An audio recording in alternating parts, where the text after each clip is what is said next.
ሰላም ጣና ሀብለይ ዝኸበርኩም ዝኸበርክን ተመልከቲ አገደስትን ዋናውን ባለታት ሰዓት ይዝናልኩም ቀድምና ለና ከምጽኡ ወድማ ላይክ ሼር ሰብስክራይብ በመግባር ቤተሰብ ትሆኑ ያድመኩም ሕዚ ናብ ዝርዝሮ መቢልና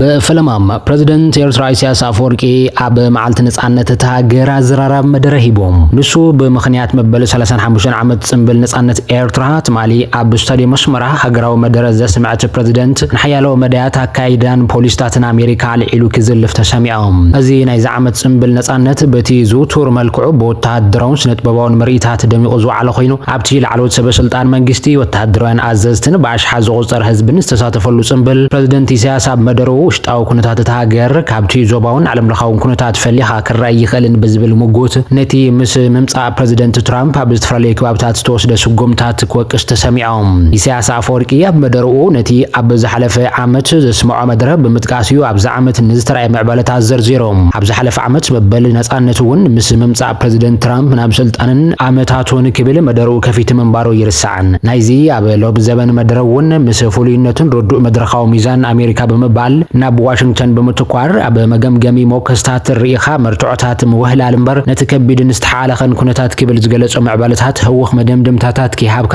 ብትዕግስቲ ምክትታል ከም ዝሓይሽ የመልክቱ ዘላው ንህውኽ ጭርሖ ወይ ድማ ሜክ አሜሪካን ግሬት አገይን ትራምፕን ትርጉሙን ንምድህሳስ መፈልፈለ ርእስታት ርኢኻ ካብቲ ኢንዱስትሪያላዊ ውፅኢት ቴክኖሎጂካዊ ጸብለልትነትን ወተሃደራዊ ሓይልን ክልተ ስሉጥ ዋጋታት ኣብ መቃን ታሪኻዊ መጻጻ አሜሪካ ኣውራ ኣብ መንጎ ዝሕል ኩናታትን ናይ ዝሓለፈ እንኮ ቀጽራው መዋእል እንተዳሪ ኻዮ መጻኢ ዓመታታቱን ንምፍላጥ ወይ ድማ ንምርዳእ ዋናው አገዳስነት አለው ድማ ኢሎም ነቲ ፕሬዝዳንት ትራምፕ ሒዝዎ ዝመጸ አሜሪካ ደጊምካ ዓባይን ምግባር ዝብል ጭርሖ ወይ ድማ ትርጉሙ ኢንዱስትሪያላዊ ውፅኢት ቴክኖሎጂካዊ ጸብለልትነትን ወተሃደራዊ ሓይል ምርኣይ አገዳስ ምዃኑ ድማ ስሚሮሎም ተኸታተልቲ መምሕዳራት ዋሽንግተን በመዳይ ቁጠባውን ባህርያዊ ጸጋታት ኢንዱስትሪያላውነትን ድላባ ሃብትን አባኻኒ በጀታዊ ዝርግሐ ዘዋህልሎ ገዚፍ ዕዳታት ድማ በጊሶም ብስሱዕ ቀንኢ ዓብልል ገብተ ጋጣምታት ታሪኽ ዝፈጠሮም ዕድል ዝተኸተልዎ ቁጠባውን ማላውን ሃይማኖታውን ዕብለላ መዝሚዞም ከምናትና ሓንጎል መሓዝነትን የለን ካልኦት ከቀድሑ ጥራዮም ዝኽእሉ ዝዓይነቱ አጉል ብሂል ሒዞም በመባል ሕሱር ጉልበትን ጻዕርን አህላኽነትን ካልኦት ዝምዝምዙ ድሕሪ ዝሕሉ ኩናት ዝዓብለለ ስነ ሓሳብ ሳግም ዝበሎ ዝሰዓበ ስትራቴጂካዊ ቁጠባዊ ኩነታት ይዘርዚሮም ዓሚ ዝጠቐስክዎ ዝጋልብ ዝነበረ ዕዳ 30 ትሪልዮን ዶላር ዋሽንግተን ሎሚ ናብ 4 ትሪልዮን ዶላር ይዓርግ ምህላው ቀሊል ምስክር ድማ ኢሎም እዚ ይኹን ግን ፕሬዝዳንት ኢሳያስ ነቲ መራሒ አሜሪካ ትራምፕ ነቲ ሓደጋን መንቁልቋልን ምእማኑ ከም እወታ ከም ዝረአ ብምጥቃስ እቲ መፈወስ ኢሉ ዝኽተሎ ዘሎ ጽገናታት ዘርዚሩ ክሰርሕ ይኽእል ዶ ዝብል ሕቶ እውን በጊሶም ወታደራዊ ኩነታት ተመልኪቱውን ነቲ ብተደጋጋሚ ክነቕፎ ዝስማዕ ወታደራዊ ኪዳን ሰሜን አትላንቲክ ኔቶ አልዒሉ ፈርካሽ ቁመና ኔቶ ከም መርኣያ ከይወሰድካ በመጃሃሪ ቲያትሮታት ተሃዲዳትን ንኣሽቱ እናዳኻኽካን እናቐተልካን በዝሒ ኒኩሌራዊ ኣጽዋር ዕንዙራት ወይ ድማ ድሮናት ወይ ድማ ሚሳይላት ጥራይ ዝልክዕ ኣይኮነን ድማ ኢሎም ኣብ መደረኡ ፕሬዝዳንት ኢሳያስ ንጉዳይ ቬኔዙዌላ በፍሉይ ስርሒት አሜሪካ ተጨውዩ ዝተወስደን መራሒኣ ኒኮላስ ማዱሮ ኩናት ኢራን ሕቶ ግሪንላንድ ካናዳ ሜክሲኮን ኩባን ልዒሉ እቲ ጉዳይ ባህርያዊ ሃብቲ ድዩስ ክል ድልዋ ንዝና ድዩስ ሳዕቢናቱ እንታይ ክመስል ይኽእል ናይ ብሓቅን ምርድኡ አጸጋሚ ስለዝኾነ ገምሪ ዘይብሉ ዓቕሊ ዝሓትት እዩ ክብል ተዛሪቦም ኣታሒዙ ኒኩሌራዊ ፕሮግራም ኢራን ኣብ ፈለማ 1970ታት ኣብ ዘመነ ሻህ ዝጀመረ እዩ ብናይ መንደገፍን ምትብዓን ናቱ መልስ ኣለዎ ድሕሪ ምባል ብሓፈሽኡ ሕትዋንነት ኒኩሌሳዊ ኣጽዋር መን ዝፈቀደ በየናይ ሕጋዊ መሰል ክብል ትዛዕባ ናይ ዓመጽ ምዃኑ ኣሚቶም ምስ ናይ ዝሁሉ ግን ትራምፕ ንበይኑ ክንቀፍ ከምዚ ይግባእ በመምልኻት ኢሳያስ እቶም ኣበራቱ ናራእዩ ዘሳስዩ ዘለዎ ኸይልካ ምሕሳቱ እውን ኣሎ ንትራምፕ ክጠብሱን ክጋገዩን ህርዲግ ዝብሉ ከም ዘለዎ ክርስዕ ይብሉን ድማ ኢሎም ኣብ ዝቐረባ እዋናት ዝምድና ኤርትራን ኣሜሪካን ኣብ ነወር ንምምላስ ጭቡጥ ምዕባለታት ይረአ ምህላው ዝፍለጥ ኮይኑ ለዋናዊ ዓለም ለኻዊ ኩነታት ብምዝማድ ንኣፍሪቃ ተጠቐሰ ምድረ ፕሬዝዳንት ኢሳያስ ሓድነት ኣፍሪቃ ማዕረት እዋን ዝሓተሉ እኽቶን እንተዘይደይቡ ተዛማድነት ኣይክህልዎን ክብል ተሓሳሲቦም ንዘቤታዊ ጉዳያት ብዝመልከቱውን ናይ ዓመ መደሮ ብምጥቃስ ኣብ ዝሃቦ ሓፈሻዊ ኣመቶ ፕሬዝዳንት ኢሳያስ ካብ ቁጠባ ዕንጋሎ ዝገላግለና ኣፍራይነትና ዝሕይልን ምህርቱና ብዘላቕነት ዘኻዕብትን ናብ ብሉጽ ምምስራሕ ድለባ ክብርን ምስናዕን ኢንዱስትሪያላውነትን ብሉጽ ግልጋሎታትን ዘሰጋግር ክኸውን ኣሎ ካብ ዝብል ብዝተፈለየ ተዛረበን አሜሪካ ሎም ዓመት ተጸምበለ መበለ 35 ዓመት በዓል ነጻነት ኤርትራ ምኽንያት ብምግባር ወጋዓዊ ናይ እንቋ ዓብጽ ሕኩም መልእኽቲ ዘሕለፈት ኮይናም ኣብዚ እዋንዚ ኣብ መንጎ ክልቲአን ሃገራት ሓድሽ ምዕራፍ ከም ዝተጀመረን በመግላጽ ድማ ኣብ ሓበራዊ ርግኣትን ቁጠባዊ ብልጽግናን ብሓባር ንምስራሕ ዘለዋ ድሌት ገሊጻ ዋና ጸሓፊ ጉዳያት ወጻኢ ኣሜሪካ ማርኮ ሩቢዮ ብስም መንግስቲ ኣሜሪካ ብዘውፅኦ መግለጺ ድማ መንግስትን ህዝብን ኤርትራ መበል 35 ዓመት ጽምብል ናጽነትኩም እንኳዕ ኣህጎሰኩም ክብል ይጽሒፉ ዘሎ ኣስዒቡ እውን ኣብ ዝምድና ኣሜሪካን ኤርትራን ዳግማይ ዝተጀመረሉ ሓድሽ ምዕራፍ ኣብ መንጎ ክልቲአን መንግስታትና ዘሎ ምትእሳር ንምዕማቁን ኣብ ሓበራዊ ብልጽግናን ርግኣትን ብሓባር ንምስራሕ ብሃንቀውታ ጽበቅ ክብል ገሊጾም ኣብ ኣሜሪካ ዝተኻየደ ጽምብል መዓልቲ ነጻነት ኤርትራ ብዙሓት ኣምባሳደራትን ዲፕሎማተኛታትን ዝተረኸቡ ኮይኖም ካብ ሚኒስትሪ ጉዳያት ወጻኢ ኣሜሪካ ዴስክ ቀርኒ ኣፍሪቃ ዝመጸልኦ ፕሬዚደንት ዶናልድ ትራምፕ ናብ ፕሬዚደንት ኢሳያስ አፈወርቂ ዝለኣኾ መልእኽቲ እውን ኣቕሪቦም ህዝቢ ኣሜሪካ ኣብቲ ምስ ህዝቢ ኤርትራ ዘብዕሎ ዘሎ መዓልቲ ነጻነት ምስ ትራምፕ ሓቢሩ መልእኽቲ ከም ዘሕለፈ ድሕሪ ምግላጽ ነቲ ዘይሕለል መንፈስን ተጸዋርነትን ህዝቢ ኤርትራ ከምኡውን ልዕላውነት ሃገር ኤርትራ ዘለኩም ተወፋይነት ኣድነቕን ኣኽብርን ድማ ቀጺሉ ኣብ ዝሓለፈ ዓመት ኣብ ጽሓፍ ኩልካ ደብዳቤ ካብ ዝተገለጸ ስምዒት ብምብጋስ ከምኡውን እቲ ዝሓለፈ ናይ ወጥሪ ምዕራፍ ሕጂ ንድሕሪት ተሪፉ ስለዘሎ ናብ ድሕሪት ከይተመለስና ንቕድሚት ክነሰጉሞን ኣብ መላእ ቀርኒ ኣፍሪቃን ቀይሕ ባሕርን ድማ ንሓበራዊ ሰላምን ብልጽግናን ብሓባር ክንሰርሕ ሓቀኛ ግዜኡ ሕጂ ብምባል ገሊጾም እዚ ከም ዝኣመሰለ ካብ ላዕለዎት ሰበስልጣን ዋሽንግተን ዝመጽ ወግዓዊ መግለጽታት ኣብ ታሪኽ ዝምድና ክልቲአን ሃገራት ዓብዪ ናይ ፖሊሲ ለውጢ ከም ዝመጸ ዘርእዮም ኣብ መንጎ ኣስመራን ዋሽንግተን ዝነበረ ዝምድና ብዝተፈላለዩ ፖለቲካውን ኩነታት ዘሻሓኸረ ኮይኑ ብፍላይ ኣብ መወዳእታ 1990ታት ብሰንኪ ዝተወልዐ ውግእ ኢትዮ ኤርትራ ንዝምድና ክልቲአን ሃገራት ናብ ዝለዓለ ወጥሪ ኣበሪኽዎ እዮም ኣብ ዝሓለፉ 20 ዓመታት ኣሜሪካ ኣብ ልዕሊ ኤርትራ ዝተፈላለዩ እገዳታት ክንበር ሓያል ጽልዋ ከም ዘሕደረት ኣብ ቀርኒ ኣፍሪቃን ሰላምን ርግኣትን ንምዝራግ ንኢትዮጵያ ከም መጋበርያ ትጥቀመላ ምንባር ኣስመራ ብተደጋጋሚ ክትወቅስ ትስማዕ ነይራ ይኹን እምበር ኣብ ዝቐረባ እዋን ጂኦፖለቲካዊ ኩነታት ቀይሕ ባሕርን ቀርኒ ኣፍሪቃን ብቕልጡፍ በመለዋጡ ከምኡውን ኣሜሪካ ኣብቲ ከባቢ ዝጸንሐ ስትራቴጂካዊ ረብሓታት ንምሕላው ብዝሃበቶ ሓድሽ ጠመተ እቲ ዝጸንሐ ናይ ወጥሪ ምዕራፍ ንድሕሪት ተገዲፉሎ ብምባል ገሊጻ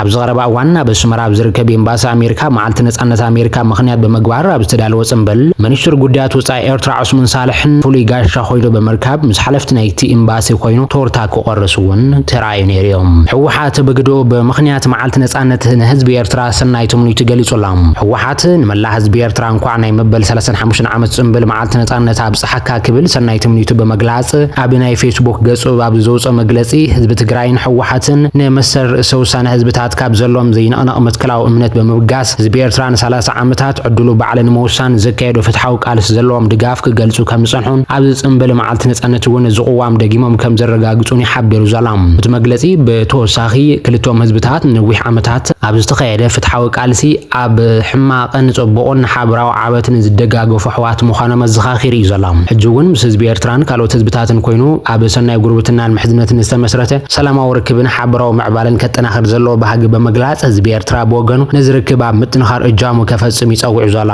ክልቲኦም ወገናት ኣብቲ ነዊሕ ዓመታት ዝተኻየደ ብረታዊ ቃልሲ ኣንጻር ሓበራዊ ጸላኢ ብምስላፍ ምሕዝነት መስሪቶም ዝነበሩ ኮይኖም ኣብ ቀረባ እዋን ኣብ ልዕሊ ትግራይ ዝተኣወጀ ጀኖሳይዳዊ ኩናት ድማ ሰራዊት ኤርትራን መንግስቱን ኣብ ልዕሊ ትግራይ ከቢድ ወተሃደር ወፍሪ ከፊቶም ብሙሉእ ዓቕሞም ተሳቲፎም እዮም ኣስመራ ነቲ ወፍሪ ኣንጻር ድሕነት ተቃጢዑ ዝነበረ ስጉምቲ ንምክልኻል ብዝብል እያ ትገልጾም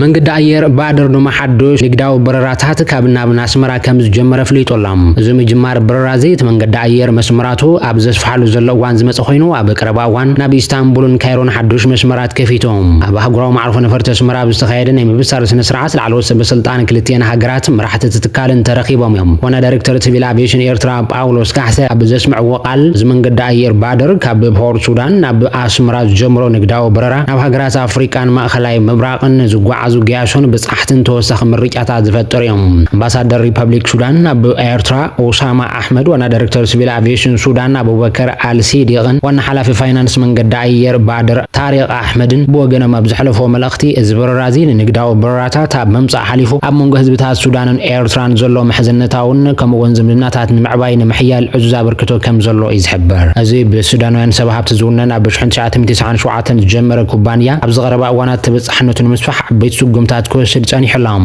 ትትካል ምስ ቱርኪ ኢስታንቡል ዘራኽብ ሓድሽ መስመር ምኽበረራታቱን ምዕባይ መሰረት ዘንበረ ክኸውን ከሎ ቀፂሉ ድማ ናብ ግብጺ ካይሮ ዝገበረ በረራታት ብምጅማር ንምግሻታት ኣብ ዞባን ኬንያን ዓብዪ ምቅላል ፈጢሩ እዮም ሕጂ ድማ ኣስመራ ክፋል ናይ ስትራቴጂካዊ ምስፍሕፋሕ ብምዃና ምስቶም ቅድሚ ሕጂ ዝተመስረቱ መስመራት ካይሮን ቱርክን ክትተሓሕዝ እያ መንገዲ ኣየር ኣብ ናይ ፌስቡክ ገጹ ኣብ ዘስፈሮ ጽሑፍ ምስ ኣስመራ ዝተኣሳሰር መስመር ብምኽፋቶም ኩርዓት ከም ዝስምዖም ድሕሪ ምግላጽ እዚ መስመር እዚ ንርክብ ክልቲአን ሃገራት ዘደንፍዕ መድፍዕ ጥራይ ዘይኮነስ ናብ ካልእ ዓለም እውን ማዕጾታ ዘርሑ ምዃኑ ይገልጽ። እዚ መንገዲ ኣየር ንኣስመራ ምስ ኢስታንቡል፣ ካይሮ፣ ጁባ፣ እንተበን፣ አዲስ አበባን፣ ጁዳን፣ ሪያድን ዝኣመሰሉ ብዙሓት ኣህጉራን ማዕርፎ ነፈርታት ብቐጥታ ክራኸባ ምዃኑ ይሓቢሩ ዘላ። እዚ በረራ እዚ እታ ድሩታ ኣህጉራዊ በረራታት ከም ዘለዋ ትግለጽ ኤርትራ ዓብዪ ሩፍታ ክፈጥር ከም ዝኽእል ይግለጽ። መንገዲ ኣየር ኢትዮጵያ ካብ መስከረም 2024 ጀሚሩ በረራታቱን ኣብ ኣስመራ ድሕሪ ምቁራጹ ገያሾ ብሰንኪ ቀጥታዊ በረራ ዘይምህላው ብዱባይ፣ ካይሮን ኢስታንቡልን ኣቢሎም ኣብ 17 ሰዓታት ዝበጽሕ ናይ ትራንዚት ጉዕዞ ክወስዱ ተገዲዶም ጸኒሖም እዮም። መንገዲ ኣየር ባደር ድማ ቀንዲ መደበሩ ኣህጉራዊ ማዕርፎ ነፈርቲ ካርቱም እኳ እንተኾነ ድሕሪ ምጅማር ውግእ ሓድሕድ ሱዳን ግን ካብ ፖርት ሱዳን እናነቐለ እዩ በረራታቱ ዘካይድ ዘሎ።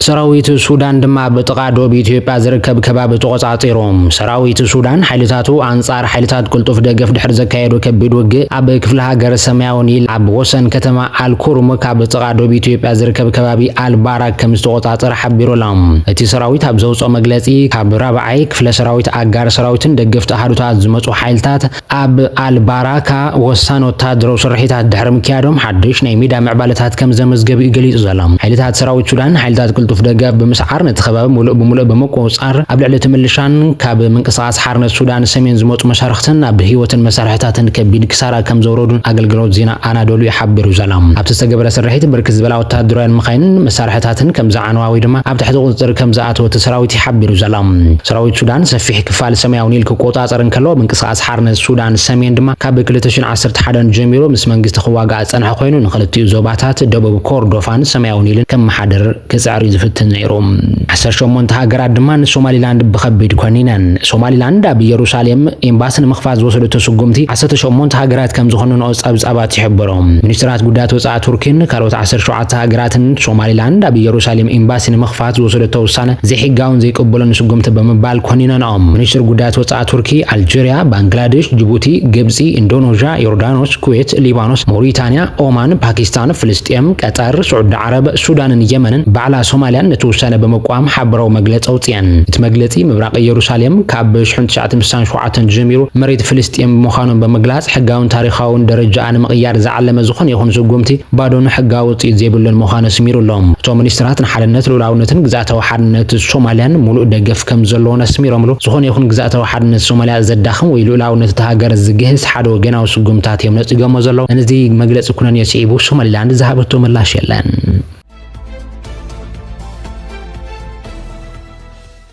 ዝኸበርክንን ተመልክትና ሓበሬታታት ሰዓት በዚ ከንቢትና ብዝቕጽል ብሓድሽ ምዕባለታት ንራኸብ ክኸውን እዩ። ሰናይ ምክትታልኩም ኣመስጊና።